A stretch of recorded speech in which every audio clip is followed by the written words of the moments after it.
Bun găsit tuturor! 1300 de noi locuri de muncă în fiecare săptămână. Șomajul scade, economia crește și nu mai este nevoie de acord cu Fondul Monetar Internațional. Se întâmplă în Irlanda. Cum au reușit acolo? Aflăm acum de la ministrul irlandez, responsabil pentru educație permanentă și abilități.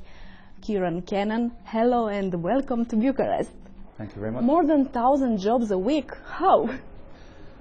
Well, we had a serious problem with unemployment. We had a construction implosion in Ireland, which left us with many of our people unemployed. And we decided to, when the new government was formed in March of 2011, to focus solely on job creation for the next number of years. What we did was we brought all the departments of government together and asked them what role they could play in allowing job creation to happen. What role could they play in minimising bureaucracy on entrepreneurs? How could we ensure that our education system was channeled towards job creation, that our young people would have the skills to take up the new jobs in the new economy? So it was a cross-governmental approach. We actually called it the Action Plan for Jobs, and we focused every arm of government of the state on job creation, and essentially made Ireland an easier place to do business in.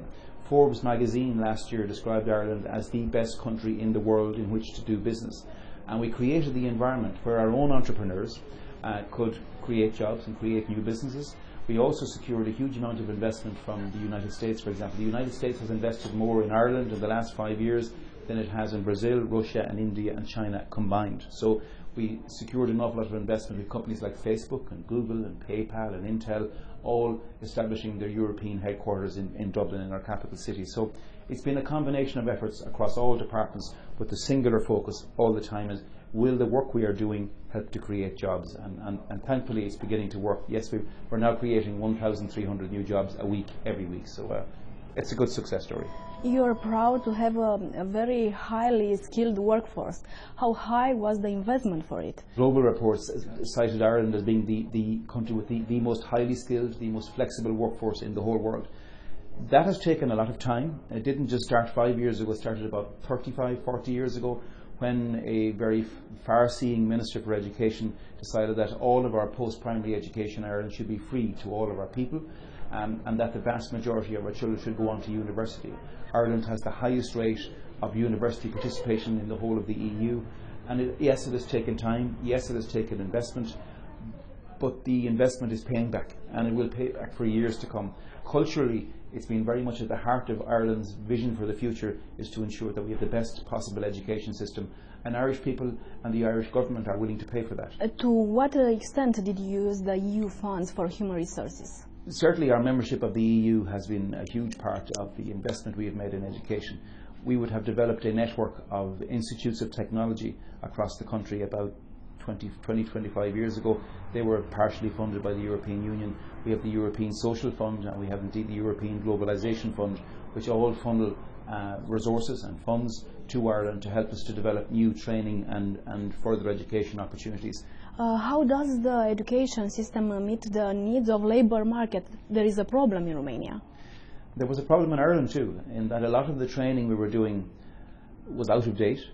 It didn't correspond with the skills shortages that were occurring right now.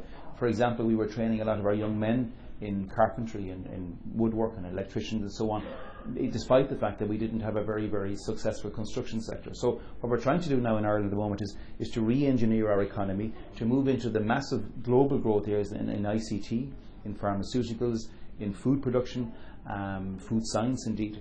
So what we are ensuring is that we constantly engage with employers, engage with industry, form collaborative partnerships with them, so that they can help us in designing the curricula, designing the further education and training opportunities for our young people, so that when our young people do engage in them, they're right up to date and they actually have a work placement opportunity available to them as well. So it's that ongoing engagement and collaboration with industry that is very important, and to ensure that we have very cutting edge research into determining where the skills shortages are right now, but more importantly where they will occur in 5 years' time or in 10 years' time, and we're doing that research all the time.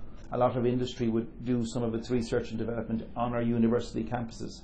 We also have incubation units in our university campuses, so that if you as a student develop a new idea, maybe a new piece of software or a new medical product, we will help you to develop that all the way to where it becomes commercially available.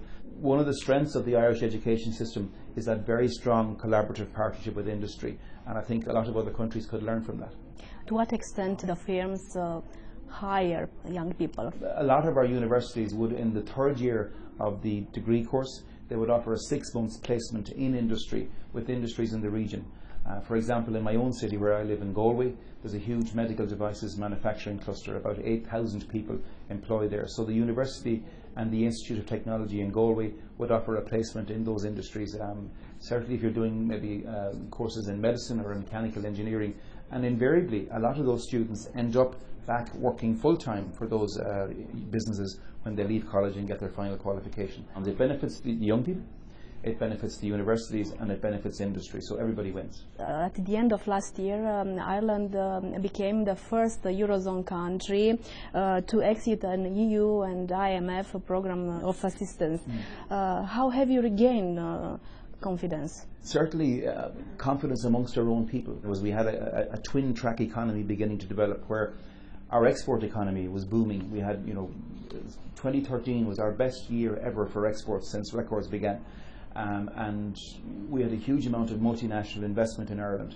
Yet at the same time, a lot of our towns, a lot of our shops, a lot of our restaurants, a lot of our pubs were suffering because that confidence hadn't returned in our people to begin spending money, to begin being more hopeful about the future.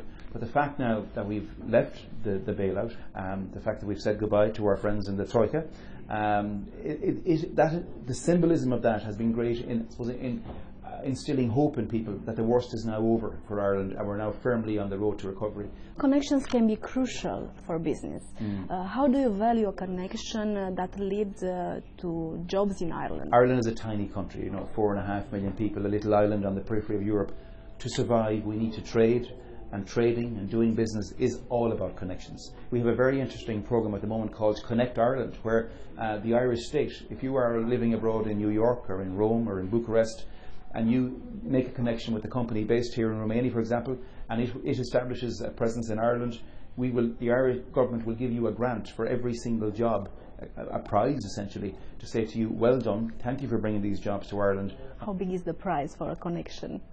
It's €1,500 per job, so it's a significant one. So if you come up with 100 jobs in Ireland, you're walking away with €150,000 tax-free. Now, the success stories in that particular programme have been small job creation, maybe 15, 20, 25 jobs, but they're dotted all over Ireland, and they've been very successful in attracting an investment. And we have a lot of Irish people worldwide who are people who claim Irish connection, about 80 million people who claim Irish ancestry. So they're all out there working as our ambassadors. So hopefully, that network, we want to leverage and use that network in the future, our diaspora, to encourage even more investment in Ireland in the future.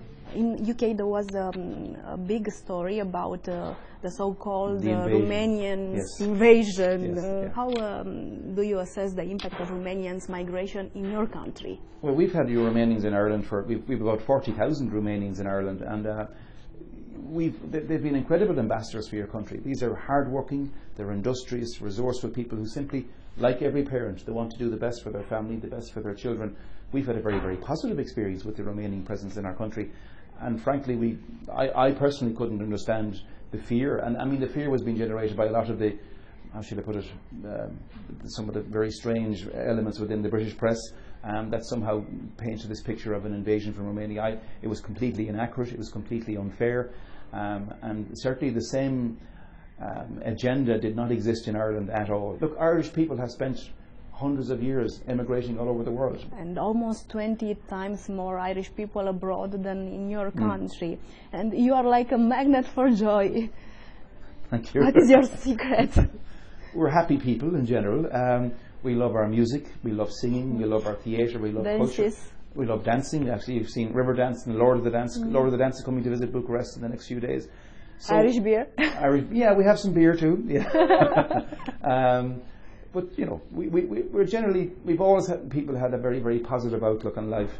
Ireland has suffered a lot of devastation in the past. We had a horrendous famine back in the 1840s where we lost half of our population to hunger and immigration.